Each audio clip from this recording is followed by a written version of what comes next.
আজকে বিকালের হানি কিতা বানাইছি জানো নি তোমার লাগে? দেখলাম তো ওগুলো দেখি কিতা এটা কিতার নাম ছিল নি আগে হও এটা তো লাগে হতে আমার দর্শক ভাই বোনের নামটা কিতা? কুয়েল কুয়েল পাখি। আজকে বিকালের হানি কুয়েল পাখির রোস্ট দেখো কা।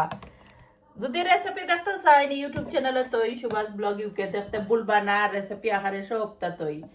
আর অনেক ব্রাদার এন্ড সিস্টার আছেন, লাইক কমেন্ট করেন। থ্যাংক ইউ এভরিওয়ান যারা লাইক কমেন্ট করেন। আজকে বিকালের খানি কুয়েল পাখির রোস্ট। সব তো খালি মাংস বালা পাওয়া লাগি মাংসও রান্ধি।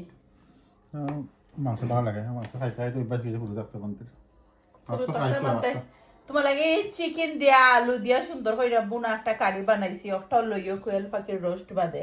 মানে খালি কমেন্ট করে না পা কেতা রেসিপি দিও, রেসিপি দেখবা আপনারা আমার ইউটিউব চ্যানেলে দেখবা। সব সময় আমি ইউটিউব চ্যানেলে তৈ দেখে খাইয়া কি তা কই।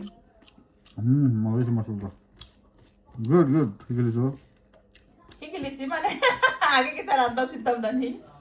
হলো তো কে কইলো কোনো ইকাই নি তুমি কি লিছো আমি আসলে আমি কুকিং শিখছি আমার শাশুড়ি আম্মার কাছ থেকে। তাই যে স্পেশাল কুকিং কখন করতাম, মজার মজার কারি বানাইতাম।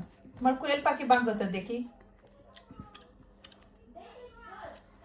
কুয়েল পাখি গরম তো যে গরম না নি? ঠান্ডা কোনো কারিরে আমি বালাই গরম করি না, স্লো আগুনও বালাই গরম করছি। স্লো আগুনও কারি বালাই গরম হয়।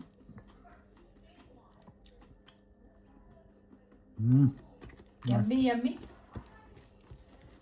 থ্যাংক ইউ এভরিওয়ান যারা লাইক কমেন্ট কইরা লগে থাকেন, সব সময় শেয়ার কইরা দেন ভিডিওগুলা। Big thank you.